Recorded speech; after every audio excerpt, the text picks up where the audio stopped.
All right, and now we're actually live. Thank you everybody for joining the Inbound studio. My name's Laura Moran, I'm the host, and we're here with Judd Apatow at Inbound 2017. Thank you for joining us. Good to be here. Here to do comedy this evening, but figured we'd get started with a quick little interview. Hello. Yeah, why not? Live on Facebook. Hi, Facebook. Live to Russia too, I guess. Yeah. Right? Are we influencing an election right now? I hope so. Yeah. So producer, director, comedian, writer. Any of those a favorite? A favorite? That's a good question. I really like doing stand-up comedy. I started out as a comedian, and then I didn't do it for a long time. And about 3 years ago, when we were doing Trainwreck with Amy Schumer, she seemed to be having so much fun that I got jealous. And one night I said to her, I'm going to go on stage tonight just to like amuse you, just so you could see what it was like when I used to do stand-up. And I went up at the Comedy Cellar in New York and had a good set. And then they were like, hey, if you ever want to come back, we'd put you up whenever you want. And so the whole time we shot Trainwreck, every night after the shoot, I would go to the Comedy Cellar and do stand-up, and then I just got the bug again. And you've been doing it ever since? I have a special coming on Netflix in December. And tonight, there's a lot of people here. There are 21,000 people here. That's a lot. I can only really play to about 18. All right. I don't know how you play to 21,000 people. That seems challenging. What do they think We'll I see am? if you're up Kevin for it. Hart? What do they think's happening? Has that taken precedence over writing for the time being, or how does that work? I do it concurrently. I mean, it's just a fun thing to run out and do at night. A lot of the work was to get ready for this Netflix special, and now we're working on the second season of Crashing, which comes on in January, and the third season of Love comes on, which is on Netflix. So we're busy like getting those seasons ready right now. So a lot of your work does a really nice job of balancing like emotional stories and storylines with funny, elements, which is can be unique, and not everyone. Sometimes it's one or the other. So how do you think about that? How important is that to you in your storytelling? Well, I'm always trying to work in like a Barry Levinson, Cameron Crowe, Gary Shandling, James Brooks tradition of human comedy. And then I'm a big fan of Stripes and Animal House and movies like that. So I think what we've tried to do is like find a way to combine Terms of Endearment with Ghostbusters. I don't even know what that means. Exactly. Big comedy with real emotions, and so that's the fun part for us, trying to figure out how we can walk that line where we're telling a credible story, but get to some really big laughs. Another thing that's a relatively common theme in your work is your actual family being a part of it, or incredibly close friends that probably feel like family at this point. So what's it like working with them, and why is that? Why are those the people that you choose to work with? Well, generally, it's fun not having to meet new people. Sorry. So like on Love, my daughter Iris is on Love, and she's so funny. She's a really great actress and she's hilarious, but I also didn't have to meet someone else's weird kid. So I'm very lucky. My wife is a brilliant actress, and she's a real collaborator in the writing and the development of everything that we do, and I think she's been a real muse for me in the style that I work in. And when you work with people that you like, you always think, when can I do it again? Because if it's fun, you try to figure out a way to keep working together.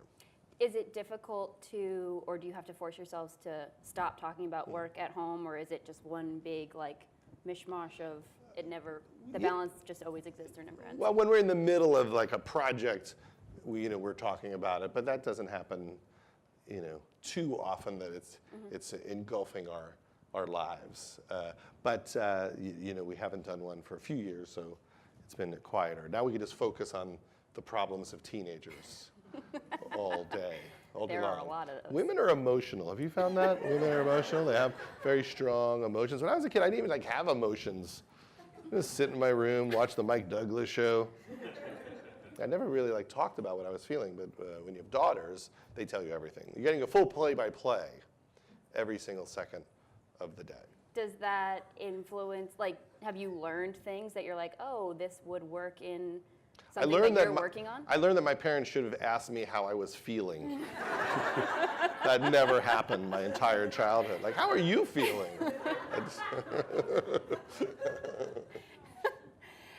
I guess speaking of that, you also are, you've done a lot to work with people like Lena Dunham, and you've been a mentor to a lot of people in the industry and have worked with them to co-produce things. And so, do you enjoy your? I would imagine you do. Do you enjoy your role as mentor? And yeah, I mean it's fun because if I mentor someone like Lena, because she's so much more talented than me, I look good.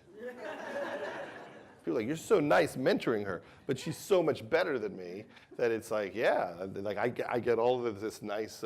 People think like I'm a nice guy, but really I'm a leech. Just a leech to talented people. Who are your mentors? Well, Gary Shandling was my main mentor. I wrote for The Larry Sanders Show, and I directed The Larry Sanders Show. He gave me all my first big breaks, and I'm actually directing a documentary about Gary that will be on HBO in March.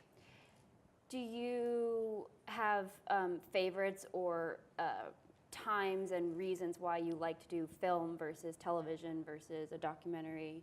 Things like that? It used to be that I would do a TV show, it would get canceled, I'd be depressed, and I'm like, I'm gonna make movies now. And then my movie would bomb, I'm like, I'm going back to TV. And it was just, I would just fail back and forth the whole time. But it really just based on if I have a good idea, and I like TV because my movies are a little long, so it's like I get to make 6-hour movies, which is like my dream. But I'm looking to make another movie, hopefully, in the beginning of next year. We had Britt Marling up here earlier. She was at the event today as well. Shows like Girls are on HBO. The platform for television is changing. Netflix is doing things where things come all at once, Yes. are produced all at once. How does that affect you as a creator and a storyteller when you have to think about how your content is being consumed? Well, we think about it because, for instance, when we do Love on Netflix, we're aware that most people will watch the whole series, like all 12 episodes, in 2 or 3 sittings. So we try to think about the stories not being too repetitive stylistically. We're trying to kind of pull you from one to the next. But then when we do Crashing on HBO, which is about like a young, not good comedian yet in New York, it's a little bit more like individual movies. So there is a story for the season, but it's not as much of a soap opera in a sense, because we know most people aren't binging it. Although I guess a lot of people just wait till the whole show's on, and once they're like, people get annoyed they have to wait now, right? Yeah, I think so. They're like furious. Like what? Game of Thrones is over. Yeah. It's gonna be years. Yeah. Well, that's the big thing about being, watching all these shows that stream is you watch all of them, then they're gone for a year, and when they come back, you forget everything about the show. So like, I remember season 2 of Narcos came back, and my wife and I were watching the first episode, and we were like, is Escobar a good guy or a bad guy? We were watching the show Broadchurch. You ever see that show Broadchurch? We got 8 episodes in, and we turned to each other and went, we watched this already. It took 8 hours. I do that with every episode of Law and Order. I'm like, did I see 45 this minutes one? in, I know what happens. I know, I think our brains aren't built for this much content. Let's switch gears a little bit to your sort of management style on set. You have got a lot of experience with that. How do you sort of run a team? How do you create a culture? What do you do to, make a positive environment for the people that you're working with? Well, the first job I ever had, I worked for the Ben Stiller Show, which was a sketch show on Fox, and I think I was 24 years old, but I was like running the show with Ben, and because Ben was acting all day, I was like running the writers in the office, and I used to sit in my office reading these like Stephen Covey leadership books, trying to figure out how not to get the staff to hate me. So I've actually read all of those books, and I think, there's a very simple rule to all management, which is don't be a dick. You know what I mean? Like if you're nice, you want people to want the whole organization to succeed. I mean, that's really the best advice, which is if it's a selfish endeavor, then people hate their mean boss. But if like you're all in it together and everyone feels like they're part of the success of what you're trying to do, it seems to work better. And if you really care about people and you listen to them and listen to their needs for how they work, because everybody works differently, especially writers. Some people write really fast. Some people are like tortured for months over every comma. You know, if you're sensitive to them, they tend to do better work.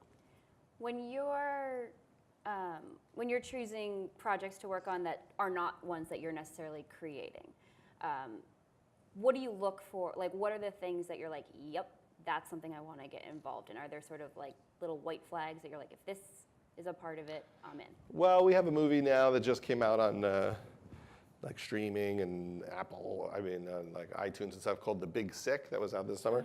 And like for that one, I met Kumail, and I didn't really know him that well, but he just seemed like a winning guy, like someone you would like. And then he said, I got some ideas for movies, and I was like, all right. And I don't think I was like that excited. I just, he seemed like a really smart, funny person, and I wonder what he's thinking about. And then he told me the story of how he met his wife and how she got sick and had to be put into a coma, and how he had to hang out with her family in a hospital waiting for her to wake up. And it was a very interesting story about family and about culture. And I thought, I've never seen that before. And I kind of feel like if I don't make it, no one will. And that's usually what I think, which is, will this only come out in its best possible form if I'm the one doing it? If I think someone else can do it, I usually don't do it. Like sometimes I get asked to direct episodes of TV shows, and I usually say no. Like I never directed an episode of Girls because I thought, all these directors already are so awesome. They don't really need me to do this. So I always look for things where I think, oh, my participation will make this the strongest version. Speaking of Girls, and since Lena is such a vocal activist and supporter of I women, disagree with everything she says. No, really, but it's a lot of tension. As a man in Hollywood, as a a successful producer, is it important to you to sort of help provide a platform for women to do what they do in an industry that's struggled with that a little bit? Well, my wife, would always get sent all these terrible scripts, and so for years, that was my exposure to what it was like for female actresses in Hollywood. That like just how underwritten the parts were, and they were just kind of getting guys from A to B, and so I was just aware, oh, guys do a crappy job at writing for women, and there's not enough women writing for women. Like this is all messed up. So I tried to be more aware of that, but I realized that I only can do it well when I have very strong partners. So I don't think people are looking for me to personally, by myself, write the great female lead movie. But I can work with someone like Amy Schumer or Lena Dunham or Kristen Wiig and Annie Mumolo and bring my experience and support to them because it's ridiculous that there are less movies made by women or for women than men. I mean, I believe women are 51% of the population. So it's like odd that like you just get one Wonder Woman. Shouldn't there be all sorts of characters, not just superheroes, in all genres? So it's fun for me to do, but it's also fun to work with someone like Kumail because he was saying like, I don't feel represented in movies, and then the movie did really well because there's all these underserved communities. Absolutely. We're running towards the end, so I'm going to ask you a couple quick ones. Okay. Easy ones. I voted for Trump. What? What? Say that directly into the camera. What's your favorite curse word? My favorite curse word? I think when I get mad, I say two. I just go, fuck, cock. Like I do random ones together, Bring them together, make a new one? Yeah. All right. If you weren't doing this, what would you be doing? I probably would be maybe a teacher. Any specific subject matter? Something like writing, or English maybe. Okay. And what does inbound mean to you? Inbound means, what does it mean? Is there a reason why you guys called it Inbound? Because I've been Googling this for like 6 weeks. Like, what is this? The people come, they want to be entertained, do they want to learn? Are they trying to connect? Is it about business? What is this? I think you got it right there. It's I all, think it's, a little it's bit all of of it, everything. yeah. Thank you so much for being here. This has been fantastic. We're super excited to see you on the main stage for Inbound Rocks tonight. And thanks for stopping by the studio on your way there. Thank you. Thanks, everybody. Thanks, everybody.